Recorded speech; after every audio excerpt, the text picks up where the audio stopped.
Hey everyone, John Robinson, CGA president here. I'm here with Tony Beck on our executive team with the CGA. And then no introduction necessary, but you guys see his face here. I'm going to go ahead and give you an introduction for a drum roll. We've got 7-time NCAA individual champ, 16-time All-American, 2-time NCAA team champ, Nissen Emery Award winner, 3-time Olympian, 6-time U.S. national team member or national all-around champ, 2018 high bar world bronze medalist, Sam Mikulak. Did I miss anything?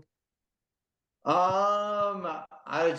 know more about me than I know about me, so I think that covers enough. Okay, I mean, we are super pumped to have you here. Thanks for joining us, Sam. We're gonna kick things off. I'm gonna let Sam or Tony here kind of ask you a question to get things rolling. We're gonna talk NCAA men's gymnastics. Awesome. Well, thanks for joining us, Sam. As John mentioned, you had a pretty remarkable collegiate career as an individual, but also as a team member of the Michigan team. Can you talk about your college experience and what it meant to you individually, as well as to do it as part of a team? Yeah, I'd say when it came to deciding to go with the collegiate route, that was always a no-brainer. It became more so a journey for myself as a human being and as an adult that I actually got the most out of my gymnastics career because I had a lot of success in gymnastics. I think I knew I had a talent, but what I really needed to do was to grow up. And Michigan and college in general gives you that space to become the adult that is going to set you up for the rest of your life. And so while I was at Michigan, I learned a lot about accountability, about teamwork, about how to push yourself in difficult situations. And gymnastics, I've always visualized as a way to be a stepping stone of how to handle adversity because it doesn't matter what is happening in life, you're going to have to figure out a way to get around it. And gymnastics gives you all the challenges necessary to help you become the best version of yourself. And it challenges you on a way that life generally won't. And so if you can handle gymnastics, you can generally handle life. And I think with that, it gave me a lot of motivation because I had guys who were in the same grind with me and they helped me be accountable to me being a better person, being honest, being forthcoming with my communication. And I think those were the values and skills that helped me be comfortable in the gymnastics setting and then also be the best version of myself to be the best adult, but also the best gymnast I could be. And so as I got older in the sport, I started realizing that not only am I doing better as an individual gymnast, but the whole team is doing better because we created an atmosphere and it was an energy that we all shared. And we hardly needed coaching because together we just wanted to be better. And I think that pursuit of excellence, when it's shared within a group of guys, it just elevates everyone to the next level. And so through that whole experience, I'd say I could not have grown as much in those 4 years of my life if I hadn't gone that college route. Hmm. You got any stories about that? Like how did your teammates lift you up? How did they pull you through? How did they teach you? How did they mold? Well, yeah, well, I'd say probably the best one for me was 2011. I got through. I broke both my ankles, and so that was the year before the Olympics. And obviously, we still had season to get through. And so as I was in a wheelchair going to practice every day, and I had guys that would challenge me and make me do more ring strength and help me on pommel horse, and I would be doing gymnastics in a boot with my or on parallel bars and on high bar. And so I had guys that would keep me motivated to stay in that zone where this wasn't an injury that's going to set me back. It's an injury that's going to push me forward elsewhere. And when you have a good group of guys that can keep you in a positive mindset in a difficult time, that's when you're going to have a substantial amount of growth. And I'd say another story I probably have would be as soon as we lost in 2012, we placed like sixth place in team finals. I'll never forget. It was the quietest bus ride that we ever had, back to Ann Arbor. And we sat quiet the whole time, and everyone was just fuming because we had all the potential, but we did not live up to the expectation that we had for ourselves. And so we stuck around that entire summer, and we made sure that we would never feel that pain that we felt leaving NCAA's in 2012. And we all just turned it on. We committed to a whole nother level. And that ended up being the fuel that got me that energy to make the Olympic team following that 2012 NCAA season. Because everyone stuck around that summer. Everyone was with me. I was with them. And everyone wanted to be better for next year. And that pursuit of next year helped me be better in 3 months. And I can probably get some guys to say, but from May until Olympic trials, which were in end of June, beginning of July, I went lights out on almost all the sets I had in preps for that trials. And I can only remember that it was all because of the pain and struggle that came from that NCAA season. If you don't have a certain level of down, you're never going to feel that equal amount of up. And I think I've always tried to grasp that as much as possible, embrace it to the point where let's feel that down, but let's try to shorten that down as much as possible so you can experience it, but then you can ride the wave of what comes after that. Uh-huh. Oh man, I got chills when you were talking about that. It's amazing what that brotherhood can feel like, right? I mean, that's the one thing that keeps you enjoying the process. And I've had many different experiences and different teams that I've been a part of over the years. And I will always say my Michigan team was the most enjoyable team that I had ever been a part of. But I think that's also where I felt the most growth as an individual and as an athlete. And that was when I had the most fun as well. And so I think all of those collectively go hand in hand with collegiate gymnastics. Yeah. Sometimes you get there and it's like a refound purpose or a refound love for the sport, right? Oh yeah, I mean it's not even I think I always loved it, but I think once you lose it, then you realize how much you appreciate it too. Because I know I was always striving to find that same level of intensity and passion that we all had during those 4 years. Yeah. Yep. Absolutely. Hey, so what has it done for you since then? That NCAA experience, how's it shaped you, in your professional career now and also coaching guys at that level and so on? What's it doing for you now? What's the lasting impact? Well, what's interesting is that period of time was very informative of the path that I wanted to set for the rest of my life. I got into, and I really respected the academic side of doing collegiate gymnastics because I got to experience things I never would have experienced. I got into mindfulness and meditation through classes I was taking at Michigan. And that actually got to help me understand myself a lot better, but it shaped me to be the coach that I am today because I have a very honest and open and big picture way of seeing gymnastics now. And that wouldn't have come if I hadn't done the schooling that went along with it. But I also was a psych major as well. And so I really just I like figuring out how the mind works and ways to trick myself into living the life I want to live. And so I really prioritize a good work life balance, making sure that you don't put all your eggs in one basket. And I think through collegiate gymnastics and being able to experience, different classes, different ways to challenge myself, figuring out what is good for me and what isn't good for me. Like I know math, not my thing. Totally fine with that. But me going more towards the gymnastics, the meditation, the mindfulness, those all resonated with me and something that I want to hone in on for the rest of my life. So now instead of going into college, not knowing what I'm going to do, I came out of that experience saying, I want to work in these core values. And whatever I do, these are the things I want to push to the younger generations and what I want to keep living for my own personal benefit. Love it. Making a difference in the next generation already. We can see it. So, Yeah, well, I'll never forget after the 2012 Olympics, their motto was inspire a generation.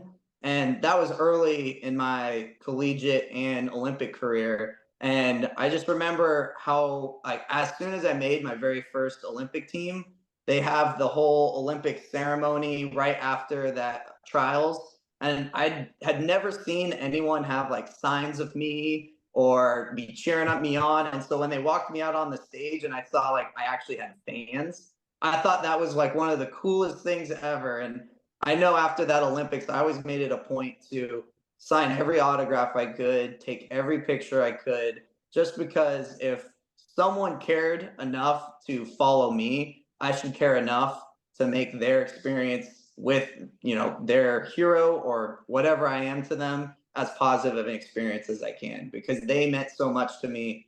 It's always easy to return the favor. Man, stand-up guy. Love it.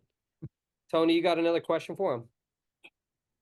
All right. I mean, you touched on the one I was gonna ask about, the coaching piece, but looking at your career, Sam, you came in, I think, as a freshman and won the national championship as an all-arounder. How did, there's a lot of pressure after winning as a freshman. There's a lot of pressure moving into sophomore, junior, senior year. Touch a little bit more on how you mentally prepared yourself to continue that legacy that you left at Michigan. Yeah, well, it was, no one, or actually, I don't know if no one has. I won my freshman year, and that was more of a mindset of ignorance is bliss, where I wasn't really thinking. I was just doing, and without paying attention to the scores, just staying in my bubble and just hanging out with the guys and doing gymnastics, I ended up winning.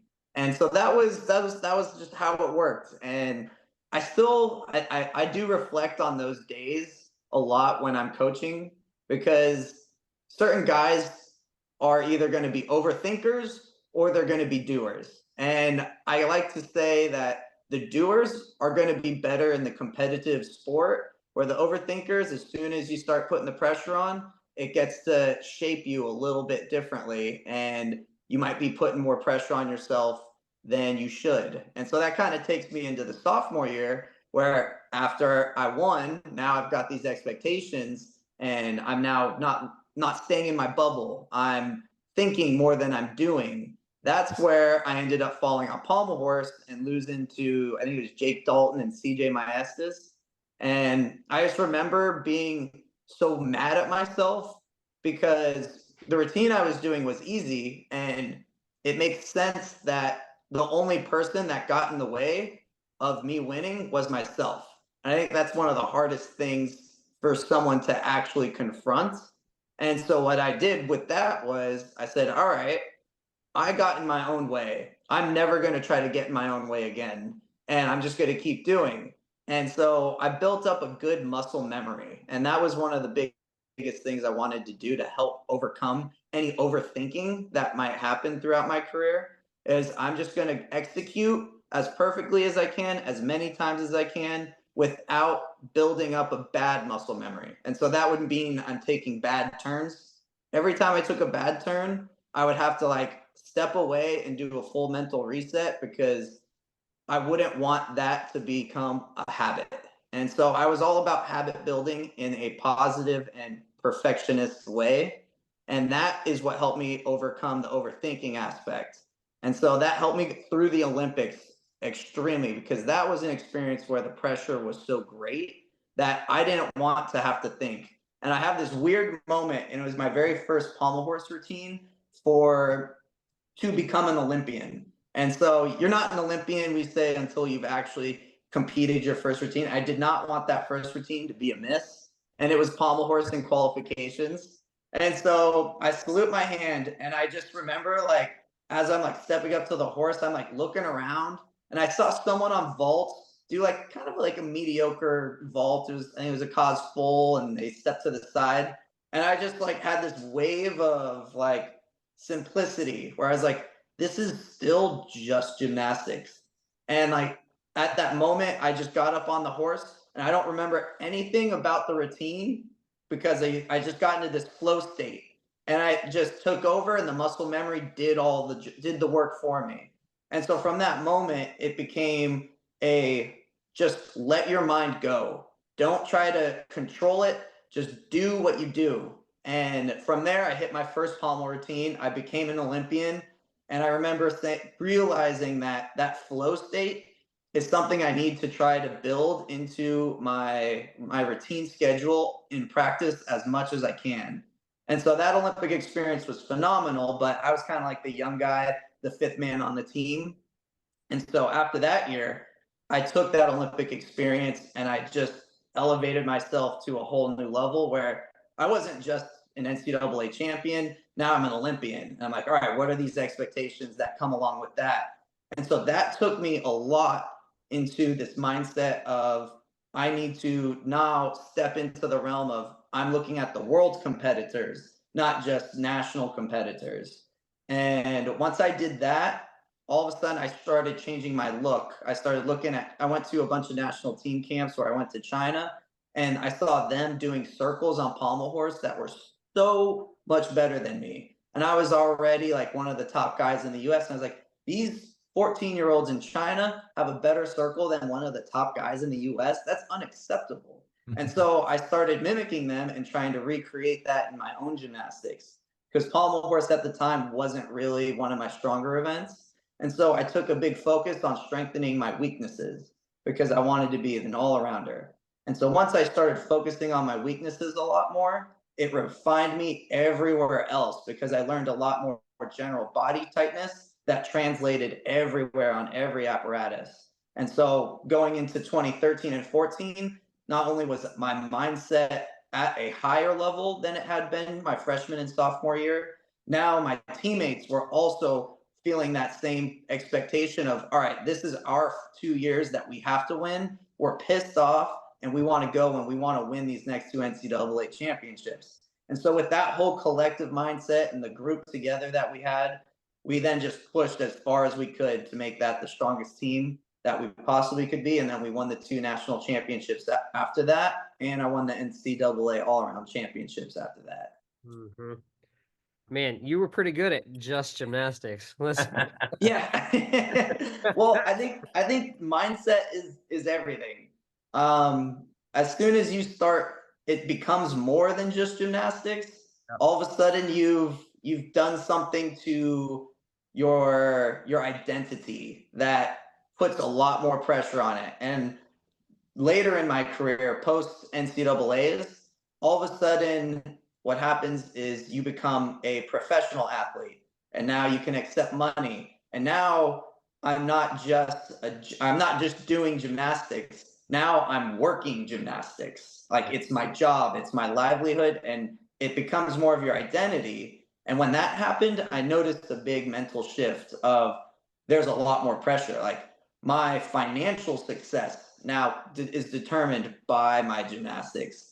And that puts a lot more pressure on people than they might make it seem. And all of a sudden, I became a little too obsessed with being a perfect gymnast rather than just doing gymnastics. And so there was a little bit of, I learned a lot about mental health through that period of my life. But I think as a coach now, I want to steer guys away from having that mindset of obsessive gymnastics, but finding that work-life balance and making sure that they are a human that's just doing gymnastics. I like it. I like it a lot. On that note, we're going to bring a couple other people in here to the call. Sam, I'm going to have you provide introductions though. Okay. Me? Yeah, you. Yeah. All right. Who we got?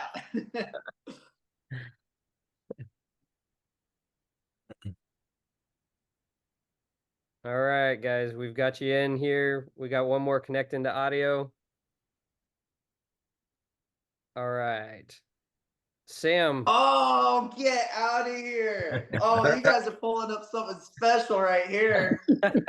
Oh, well, I mean, first and foremost, I'm going to have to start with Coach Greg out here. He's been my coach since I was, like 4 years old? Right. I mean, way back. And Greg gave me the foundation to everything that I am as a gymnast. And really pushed me to be the best that I possibly could be.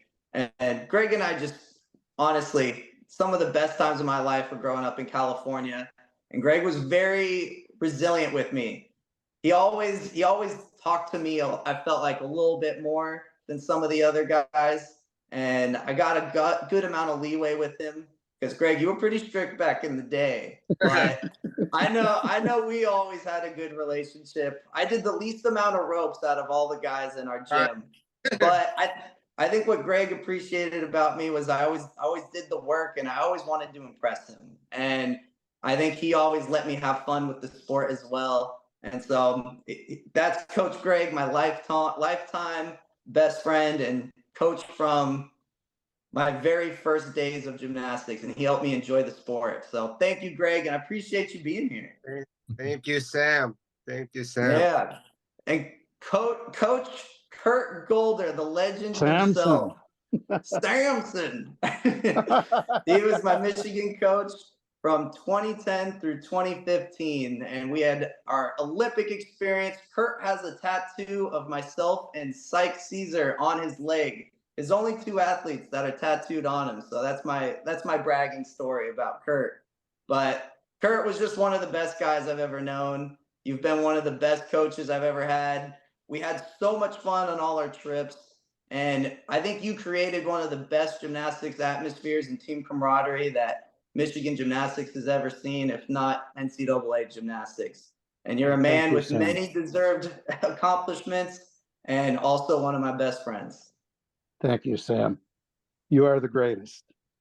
Well, we thought it'd be great to have all 3 of you guys together to kind of share a moment and have some conversations and some stories, and wanted to open the floor to Greg and Kurt to kind of talk through Sam as an athlete and as a person and all he's accomplished, and maybe give us some stories. Well, I'll start it off with saying that as a competitor, I've told many people this, that I felt the bigger the competition got, the bigger Sam got. And I never worried about him in a big competition.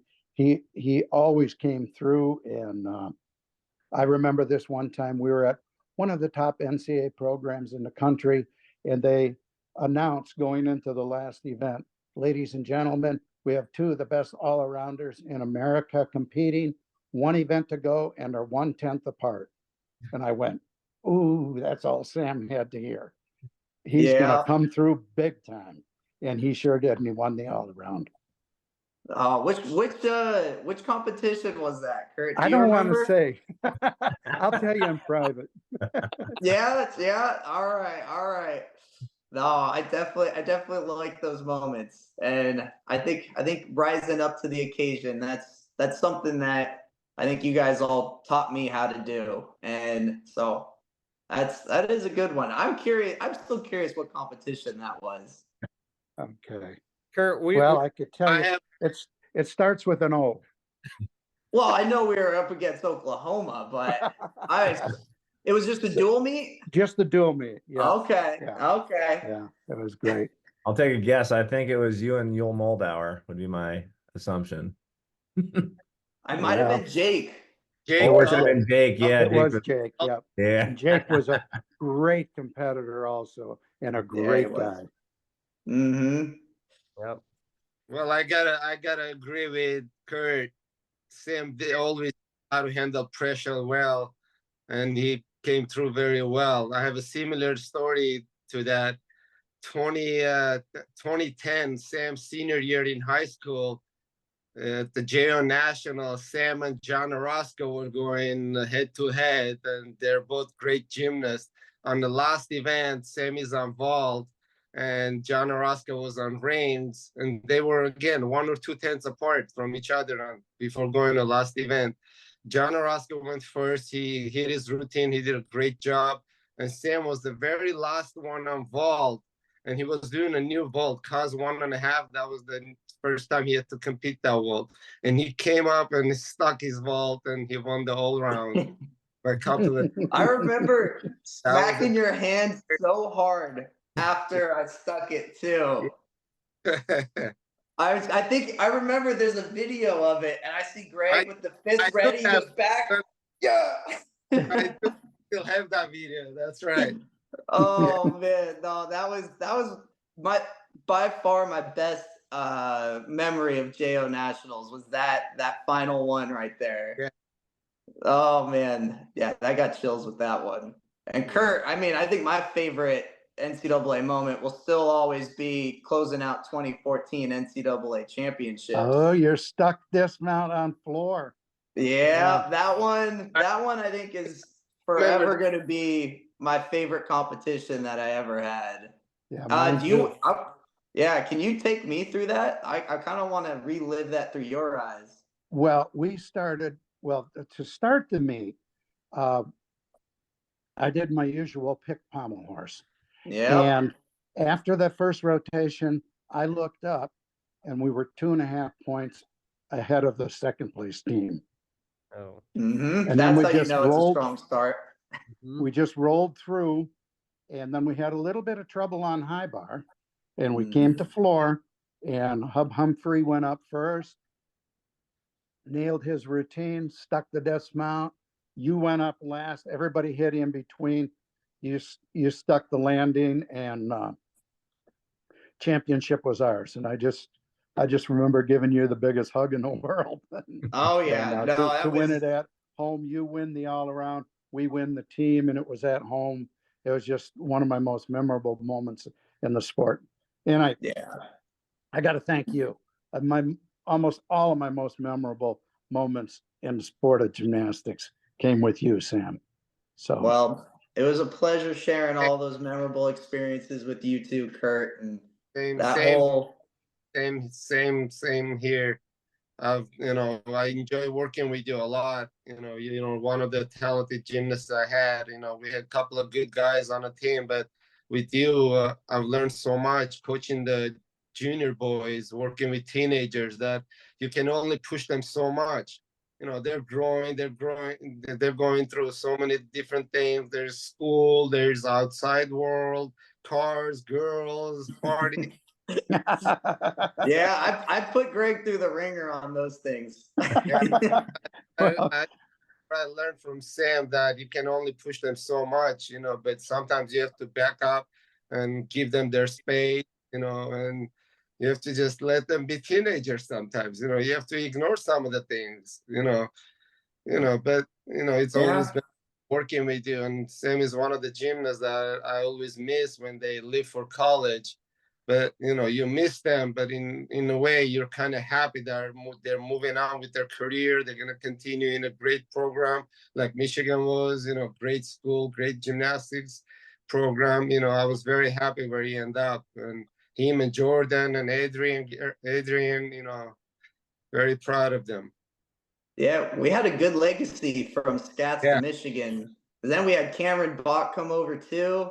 yeah, that's So right. it was a good relationship for between your two programs right there. Yeah. well, Greg, I want to thank you. You did the foundation. You laid the foundation for, like Sam said, from 4 years old until 18. Yeah. All I did was keep them between the ditches and put the frosting on it, on the cake. Job. You've done a wonderful job with Sam, and I wasn't alone in the gym. There was Coach Albert over there, backing me up every time. I was a young gymnast coming out of the gymnastics career, young coach. I thought I knew everything, I could do everything, I could coach everything. But when you have Coach Albert, such a legend, Coach Albert in the gym, learned so much. Where he could come over and say, Coach Greg, patience, be patient with them, Mhm. it takes Well, time. credit goes to No. both you guys and all the junior coaches across America. They Yeah. all do such a great job, and we're having so much success internationally due to you guys, you and your Thank you, Kurt. colleagues. Thank you, Kurt. Absolutely. Thank you. Appreciate On that note, so it was really important to bring Greg and Kurt on this call, obviously, because we can celebrate the connectivity of our whole community, right? And what it takes for Mhm. all of us to do something special, and for for Sam to be raised by Greg from 4 to 18, and then Kurt take the reins and take him a little bit further, and then afterwards as well, takes all of us. And so it's an opportunity for us to celebrate all of us together. And so that's really special to us. So I am going to share something really quick. I'm going to pull something up on the screen. And this is a moment where we can all celebrate here. So we've created the CGA Hall of Fame, and Sam, you're going to be in our inaugural class here. And once Oh, again, incredible. yeah, and so it is an opportunity to celebrate Sam and all your accomplishments, but your impact on those around you as well. All of those reasons are why you're a perfect inductee in this first class. Greg and Kurt, you know, this is celebration of you guys as well and everything that you guys poured into Sam to make this happen. And so thank you to all of you guys. Congratulations to all of you guys. Congratulations, Sam Mikulak, on being in our inaugural class. Congratulations. Congrats, Sam. Oh, Nobody thank you more guys. deserving than you. I appreciate that. And I like this picture. This is right after the NCAA championships we were talking about. Pretty cool, huh? Yeah, that's Very cool. incredible. So this is the inaugural class? This is the first time we're doing this? Yeah. First time we're doing it. Yep. Yep. No way. Oh, I feel so honored then. My gosh. I Yeah. mean, not then, but I'm just honored in general. Wow, wait, so you guys are putting this all on right now? We are. Yep. We've got Cute. 11 inductees in this first class, and this is pretty much the who's who of NCAA men's gymnastics. So Oh my gosh. Well, thank you guys for selecting me for this. I feel I'm You earned blessed. it, My man. goodness. You earned it. Well Sam, deserved. three-time NCAA all-around champion, winning it as a freshman, six-time USA all-around champion. Who could be more deserving than you? Oh, well, thank you for this. I guess what does this mean moving forward? Is there something we got to do? yeah, so we have a banquet at NCAA championships this year. It's going to host from 11 to 2 o'clock on team finals day. So basically we're going to have a banquet for the Hall of Fame, and then we're going to shoo everyone off, and they're going to go over watch team and individual finals at NCAA championships. So Very obviously all of nice. you guys are welcome to join. Greg, you as well. If you guys want to be there, we would love to have you guys. But it's an opportunity to celebrate, once again, celebrate everybody. So Awesome. Perfect. Well, that's great. yep. Yeah, I'm gonna have to tell my family about all this. Yes, you will. Make sure they're there. Yeah. Oh Yeah. my gosh. Well, I'm very honored. I appreciate you guys really, doing this for NCAA gymnastics as well. I think it's probably a long time coming. I think some part of me has thought that this has been instilled, but the fact that this doesn't exist is kind of mind blowing. So I appreciate you guys taking it on and starting to create a legacy and a dynasty for NCAA gymnastics to come and celebrate and be remembered. Absolutely. Absolutely. Well, thank you guys. Yes. Congratulations again. Thank you, John. Congratulations. Thank you, John. Thanks for having me. Yep. Yeah. Guys. Thank you guys all for coming. I appreciate being able to see Greg and Kurt, and thank you guys again, Tony and John, for putting this all together. So this is a special moment, and How you about made a it go blue, special Sam? for me too. Sam, how about a go blue? Go blue! That's how we'll end it. Always a good one. I see you watching football in the back, Kurt. You never stop. I love it. The national championship. Yes, you just got that on repeat. I know you do. Kurt's still recruiting.